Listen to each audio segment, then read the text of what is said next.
persona a persona, que es como la característica que tiene la labor del maestro, es importante para formar valores como la solidaridad, la ayuda mutua, la comprensión, la tolerancia, que forman parte de la esencia del propio hombre, de su esencia humana. Así es, doctor.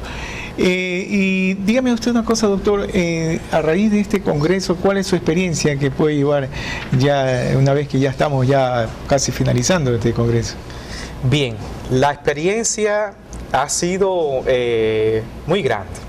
Ya yo he tenido otras experiencias en Cuba relacionadas con la organización de un congreso, pero acá la experiencia ha sido un elemento que ha tenido que ver con una gran reunión entre educadores, porque un congreso de más de 600 personas es un mega congreso. Entonces, claro, organizar un congreso para tantas personas de diferentes lugares, de diferentes culturas, etnias, creencias, con diferentes filosofías en relación con cómo asumir la pedagogía y la formación humana, constituye un gran reto y que hemos podido enfrentar en este proceso para garantizar la calidad del congreso. Y mire, hay algo, en la poca experiencia que he llevado a través de algunos congresos de diferentes especialidades, he podido constatar de que a veces los cursillistas no asisten a las charlas, salen, se van a pasear, se van a otra parte, y si le preguntan por qué lo hace, está cansado, o está aburrido, y regresan cuando encuentran la charla mejor. En este caso ha sido diferente, porque yo he tenido oportunidad de conversar con algunos cursillistas y ellos tienen el afán, el deseo de estar adentro del aula. Claro, ¿qué pasa? Que es un congreso que su concepción no ha estado centrado en una sola temática y que hay diversidad de tareas y de actividades dentro del congreso que le permiten a las personas no permanecer todo el tiempo en una misma actividad, y eso genera motivación porque hay variedad de actividades, hay conferencias magistrales, hay conferencias temáticas, hay cursos precongreso, hay presentación de trabajos e intercambio científico, hay paneles y talleres interactivos, hay también participación virtual en el congreso, que esa diversidad de actividades dentro del propio congreso permite que las personas cambien de actividad y no se caigan en la monotonía que a veces atenta contra la concentración de las personas en la realización de una actividad de este tipo. Sobre todo, es decir, que no es la misma metodología en todas las actividades que se desarrollan dentro del Congreso, porque no es lo mismo una conferencia magistral que un panel interactivo. Entonces, cuando eso ocurre en el mismo día, usted cambia de actividad y eso le permite una mayor concentración en los objetivos que usted se ha planteado para participar en el Congreso. Doctor Martínez, y aprovechando también la oportunidad, Ecuador ya va a entrar a la red, ¿no? Hoy en la mañana hubo una reunión de rectores de diferentes institutos de todo el país.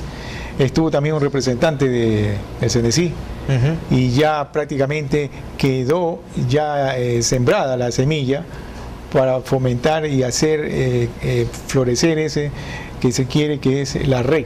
Claro, ese es uno de los grandes resultados del Congreso, porque todo Congreso tiene que aportar algo. Entonces, uno de esos congresos es la constitución de esa red para los institutos superiores tecnológicos, y también se une ahí a esa red lo que tiene que ver con la vinculación con la comunidad. Entonces ha quedado hoy día constituida de manera oficial esa red que le va a permitir a los institutos del país integrarse para generar procesos de cambio en el orden formativo, en el orden de los procesos de vinculación con la comunidad, en la investigación, en la docencia, en las prácticas. Es decir, que va a constituir un espacio para el intercambio sistemático entre los institutos para generar el cambio que aspira a la educación superior en Ecuador.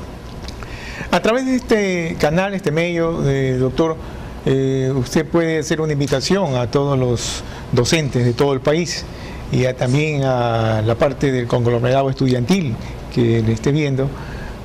¿Cuál sería su invitación para participar activamente en todo este tipo de actividades y cómo lograr superar más su profesionalización? Claro, una de las cualidades que debe caracterizar a un buen maestro tiene que ver con el dominio de la cátedra que imparte. Pero no debe complacerse solo con eso, sino con la necesidad de irse formando permanentemente. Es decir, que de manera continua, a lo largo de su vida profesional, debe estar interesado por superarse.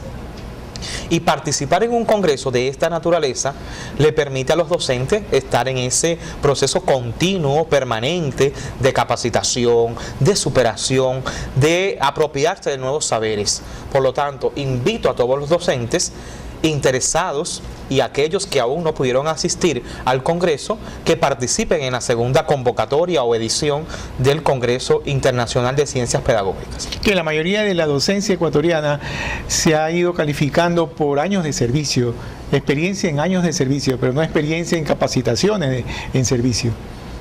Y esa ha sido la falla que ha habido en la educación. Por eso es que la educación en el Ecuador ha estado siempre en un letargo, o ha estado que no se ha superado, no ha avanzado mucho.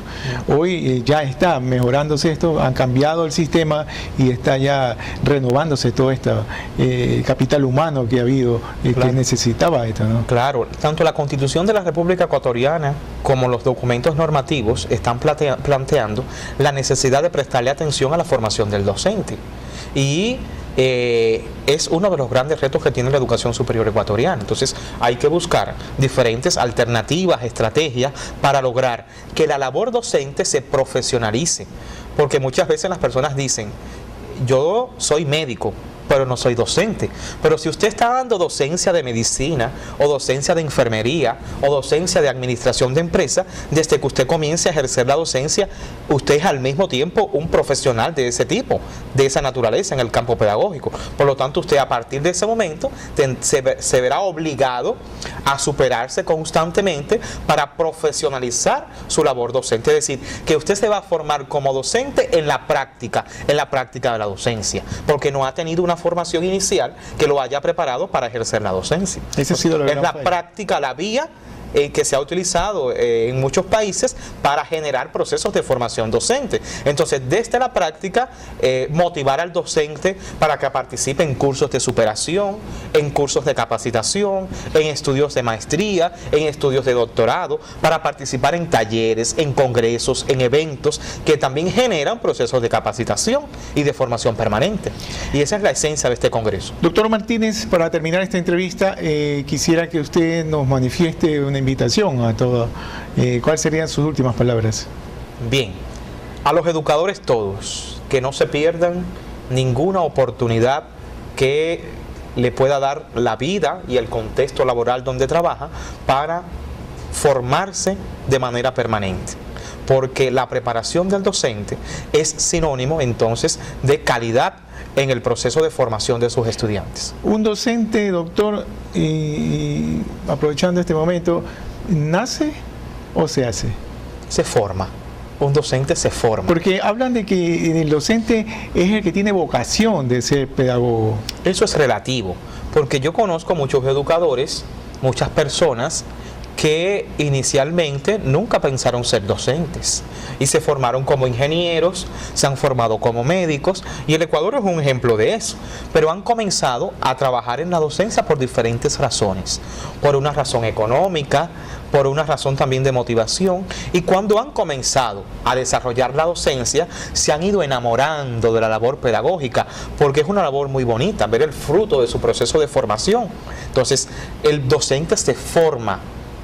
Usted desde pequeño puede tener quizás la inclinación, la vocación de ser docente, pero muchos lo son sin haber tenido una orientación en ese sentido desde pequeño, sino la propia vida lo ha ido llevando por el camino de la docencia como una cuestión de resolver determinadas problemáticas en la vida. Y las personas se han ido enamorando de la actividad pedagógica profesional y se han convertido en excelentes profesionales, porque hay muchos profesionales que tienen obras escritas en el campo pedagógico que no se formaron como docentes en una escuela de formación docente, sino en la propia práctica de su ejercicio pedagógico se fueron formando y apropiándose de esas herramientas y le han aportado mucho a la pedagogía como ciencia.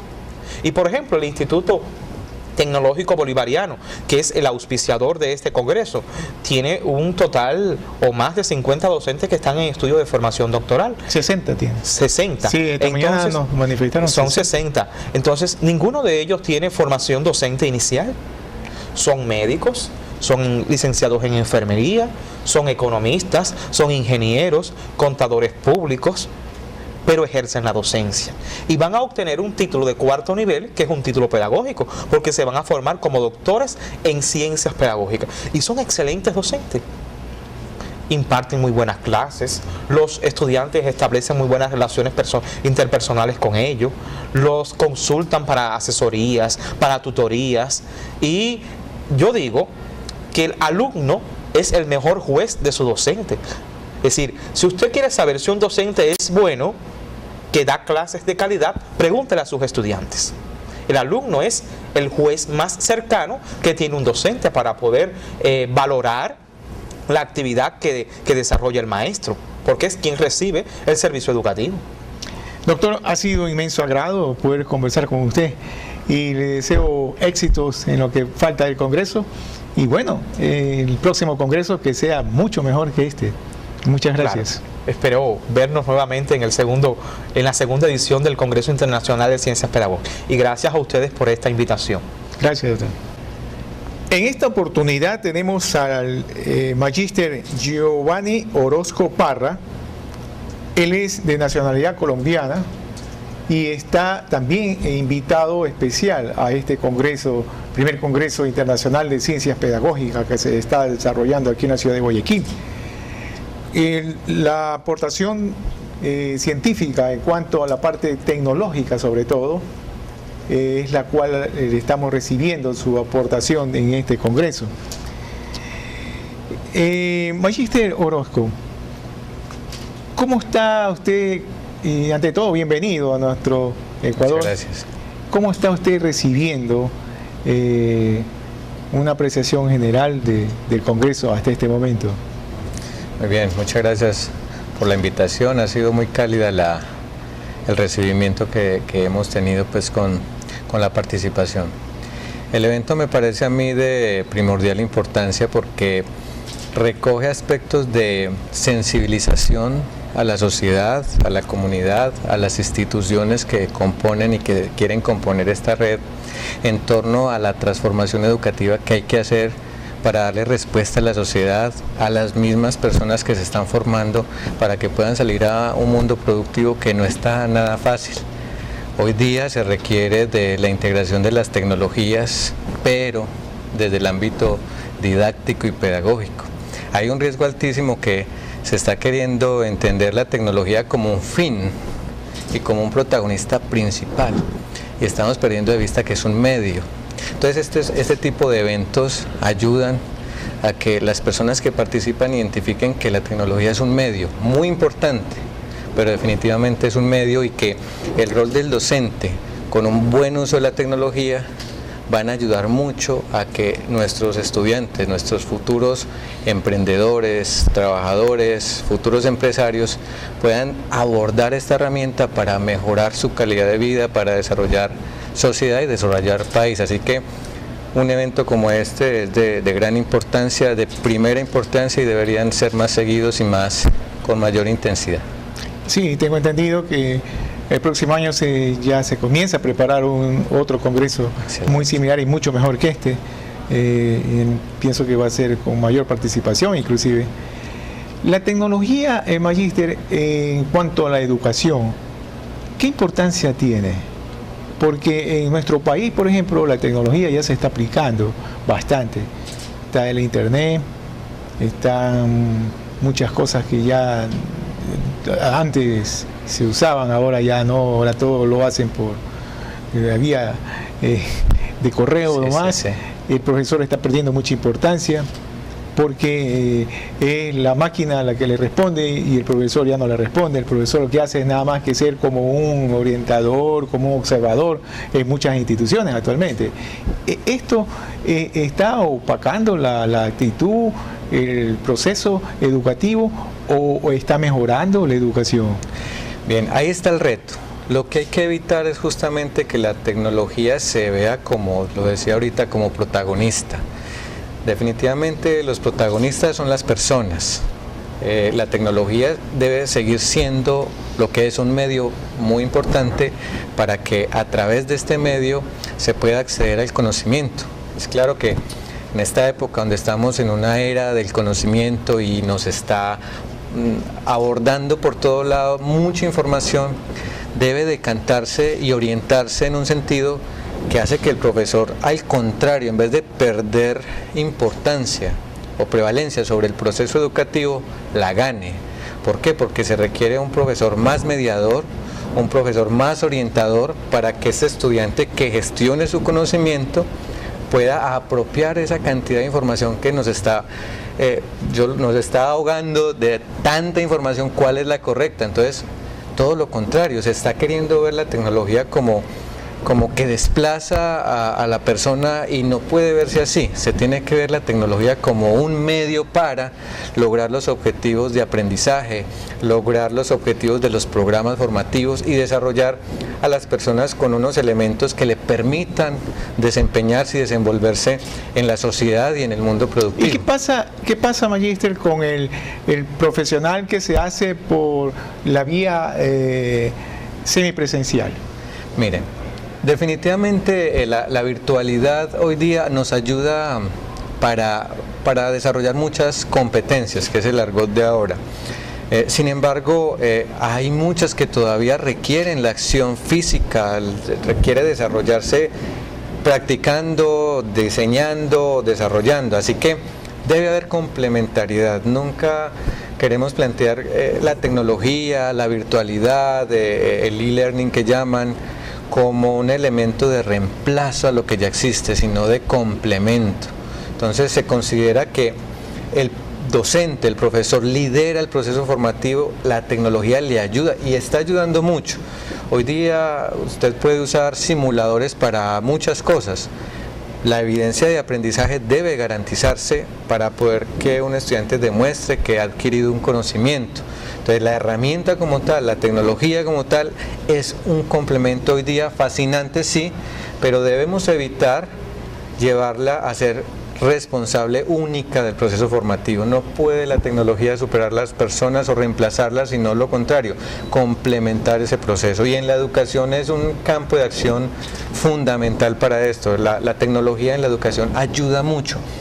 Tenemos que reconocer en muchos casos que algunos docentes puedan ver la tecnología como un enemigo, pero es todo lo contrario, solamente que sí se requiere de capacitación, sí se requiere de dedicación, de atención, de cómo apropiar esas herramientas a los procesos tradicionales de educación. O sea, dicho sería de que el docente tiene que familiarizarse o ya manejar de otra manera la tecnología con el estudiante. Quitarle el miedo, entender. Yo me voy a arriesgar a decir que algo que yo siempre digo desde mi formación.